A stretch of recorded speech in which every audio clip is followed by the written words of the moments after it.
എന്ന് പറയുമ്പോൾ ഞാൻ ഉടമ്പടി എടുത്തിട്ട് 1 വർഷം തികയുന്ന ആ സമയത്ത് സെപ്റ്റംബറിൽ എൻ്റെ അധികാരികൾ എനിക്ക് അമേരിക്കയിലേക്ക് ഒരു ട്രാൻസ്ഫർ തരികയുണ്ടായി. ഞാനെൻ്റെ സ്വപ്നത്തിൽ പോലും പ്രതീക്ഷിക്കാത്ത ഒരു സ്ഥലമാണിത്. അപ്പം അങ്ങനെ സെപ്റ്റംബർ തുടങ്ങിയപ്പോൾ മുതൽ 2ാമത്തെ ആഴ്ച ആയപ്പോഴത്തേക്കും പേപ്പർ വർക്കുകൾ തുടങ്ങി. അപ്പോൾ ആ സമയത്ത് അമേരിക്കയിൽ നമുക്കെല്ലാവർക്കും അറിയാവുന്നതുപോലെ വളരെയധികം സ്ട്രഗിൾ നേരിടുന്നൊരു സമയമാണ്. അമേരിക്കൻ ഗവൺമെൻറ് ഷട്ട് ഡൗൺ പ്രഖ്യാപിച്ചു.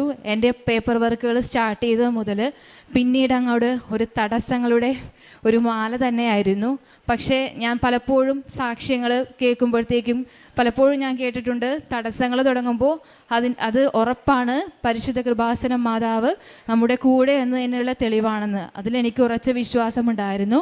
അപ്പോൾ ആദ്യം എൻ്റെ പേപ്പർ വർക്കുകൾ അവിടെ അമേരിക്കൻ എംബസിയിൽ എൻ്റെ അധികാരികൾ സബ്മിറ്റ് ചെയ്തപ്പോഴേക്കും അതിൽ കുറച്ച് അവർ രണ്ടാമത് ഇത് പെൻഡിങ് ലിസ്റ്റിൽ വെച്ചിട്ട് ഇനിയും കുറച്ച് പേപ്പറുകൾ കൂടി അവർ ആവശ്യപ്പെട്ടു.